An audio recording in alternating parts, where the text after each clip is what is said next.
So, what is sleep paralysis and what causes sleep paralysis? That's the question I'll be answering in today's session. Links in the description for the Patreon, my websites, so on and so forth. Now, sleep paralysis is something that freaks a lot of people out. It doesn't happen to everyone, but it is fairly common where the way it's described is that sometimes in the middle of the night, people will find themselves awake and frozen, unable to move, and sometimes they begin to see creatures or beings in the midst. It's a horrifying experience. Oftentimes people say the only thing that helps them is praying in the moment.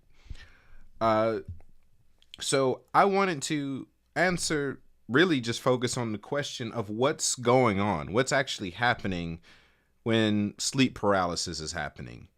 Sleep paralysis is what happens. So there's a few different ways or a few different things that can trigger it.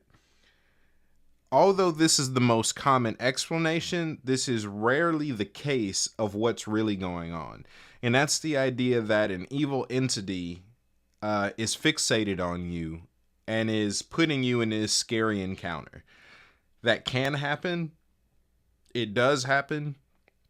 But that's not the most common reason why that's happening. Oftentimes, the experience becomes the definition for a lot of people, where because they're having a negative experience, because they're afraid and they see things they don't usually see, they assume that what they're seeing is what's causing it. Now, what's most common is that, sleep paralysis is what happens. First, before I can answer that, you have to understand dreams. You have to understand the science of sleep.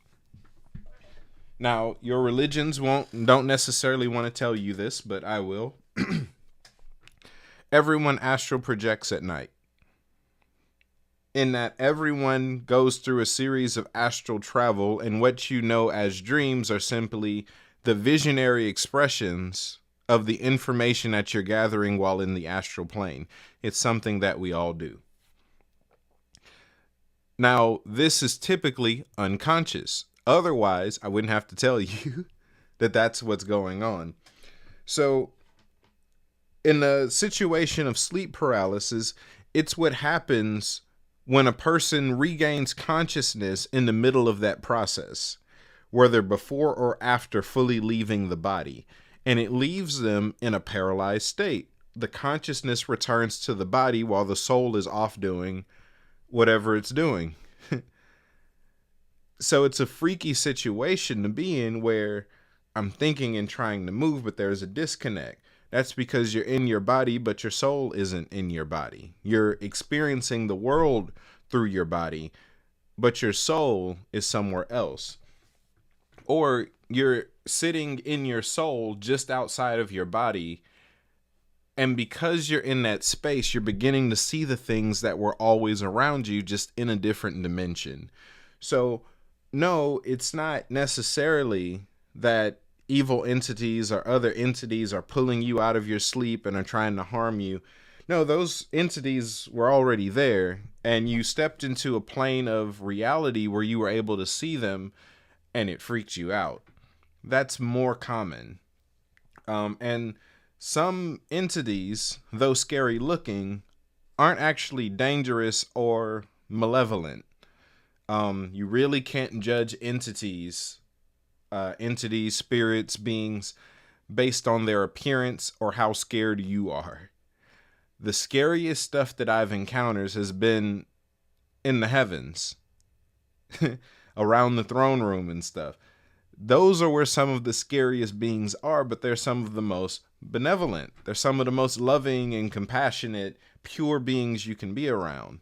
They're scary to look at when you really begin to think about it. One of my favorite Dr. O quotes, he says, there's certain things in heaven that only the Father could love. Only Holy Spirit could love that.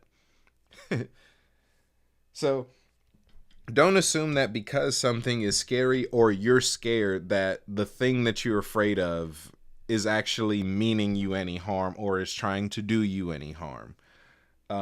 If it is doing you harm, it's doing you harm. But that's just a quick answer to the question of what is sleep paralysis? What's causing it? So another situation, like I said, there's two. Why does that happen, right? Oftentimes, sleep paralysis is a manifestation of unfulfilled desire that your soul tries to accomplish while you're asleep. It's typically tasks that you don't allow yourself to do while you're awake, and then you happen to wake up in the middle of it. Simply put, there comes a point when your destiny gets tired of waiting for you to prioritize it. So people with a massive destiny or a massive calling, please don't self-diagnose when I say this, but people with a large calling, a great destiny that's meant to impact and really change the world, they might encounter this most if they're running from their identity or if they're not prioritizing their identity. They're trying to live a regular life and the world needs for them to live a spectacular life.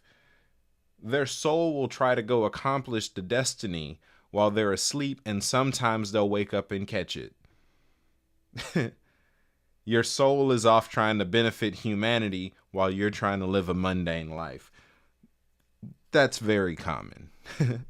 Again, don't self-diagnose, but that's one of the main reasons that I've come across. It's people with a calling that's trying to live regular, suppressing their spiritual growth, their spiritual journey. They then realize, well, these negative experiences keep happening to me. Mind you, chaos comes especially for those with a massive calling.